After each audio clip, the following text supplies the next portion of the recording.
Hello and welcome to the Bluebell.tv YouTube channel. My name is Anil Palmer. This is the 6th in our series of short videos designed to help you understand some of the fundamentals of broadcast fibre optics and fibre optic systems in general. In today's video, we're taking a quick look at optical multiplexing or wave division multiplexing to give it its proper name. How to combine two or more signals onto a single fibre. Good to have you here. Let's get started.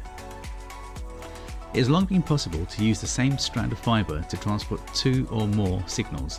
It's a major part of the backbone for all telecoms companies. Two lasers sending different data down the same fibre. You'd think they'd clash, wouldn't you? And end up with nonsense on the output. But not if there are two different wavelengths. In 1973, Dark Side of the Moon was released by a UK rock band called Pink Floyd. It sold over 45 million copies. So what, I might hear you ask, what's that got to do with wave division multiplexing? Nothing really, but the album cover is a great way of explaining how optical multiplexing works. We all remember prisms at school. When you shine white light on one side of the prism, it breaks out into its different component colours. This happens in nature too with rainbows and waterfalls. You see different wavelengths of light diffract at different angles. That is to say that when light enters a medium such as air, water or glass, each wavelength bends at a different angle. Air, water and glass all have different diffractive indexes, meaning they all bend light by different amounts. So when white light enters a triangle of glass, each colour of light bends by a different amount. So what comes out of the other side? Just like the Pink Floyd album cover, all the colours that make up white light. That is the fundamental principle of wave division multiplexing. Imagine if you had two prisms and you had a piece of fibre optic cable with blue light on it. If you glued this fibre onto the prism where the blue light comes out of, and you glued another piece of fibre with red light on it onto the prism where the red light comes out of, and you did the same with the second prism and then connected the two prisms together with a piece of fibre glued on the face where the light is, you would find that the blue light travels over this link and comes out of the other side still as blue light, and the red light does the same. Modulate the red and the blue light with data and you have a wave division multiplexing optical transport system. You can send different coloured wavelengths in opposite directions too, and they pass over the trunk and don't clash.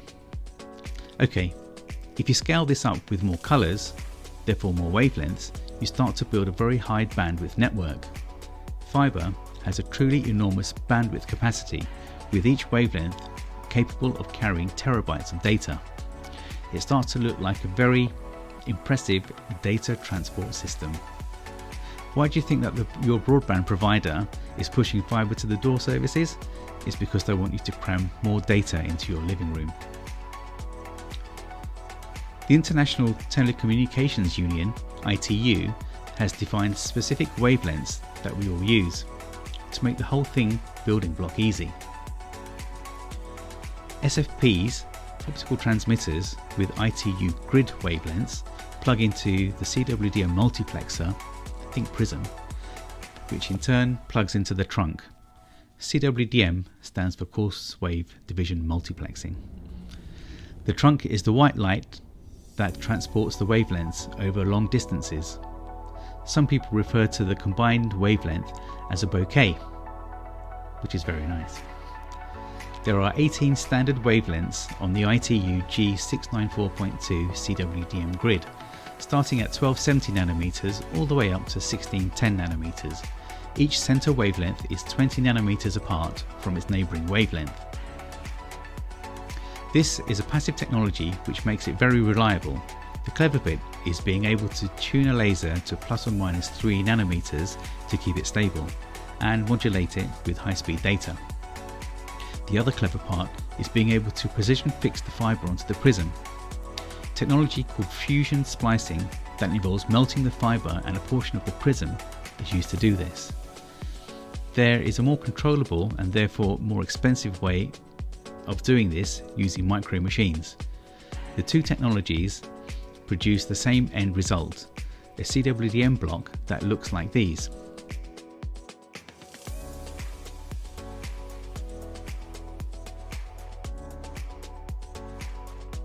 To give you an example of what CWDM technology is capable of, picture this.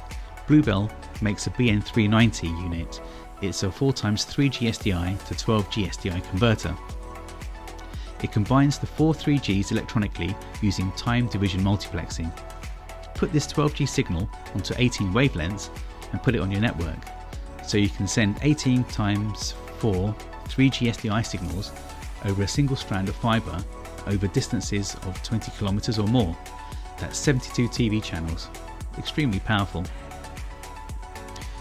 Scale it up once more to DWDM, dense wave division multiplexing. Now it's getting dense. 0.8 nanometer spacing and 80 wavelengths. This is expensive technology. The precision that is needed to manufacture the DWDM multiplexes is immense. And each laser has to be liquid cooled to keep it stable and not drift up and down the scale with temperature. Although we have supplied DWDM systems, our end of the broadcast industry tends to stick with CWDM. So there we are, a bit techie today, but we have covered a lot of ground, and now you know about optical multiplexing and what a Pink Floyd album cover looks like. But seriously, these Bluebell products are small form factor, reliable and very powerful, and are key components for building broadcast networks. From a single robotic camera link up to multi-channel playout systems, they all use them, and with all our products they come with a 5-year warranty. If you want more details on CWDM, you can find them on our website. There are also data sheets for these products and all our other products too. And you can also find a list of our international dealers who you can contact should you need further assistance. If you found this video useful, then hit the like button below and leave your comments, and don't forget to subscribe to the Bluebell.tv YouTube channel. And keep an eye out for the next video where we will be looking at the silhouette range and some of our remote camera pedestals. Thanks for watching, and remember, keep it clean.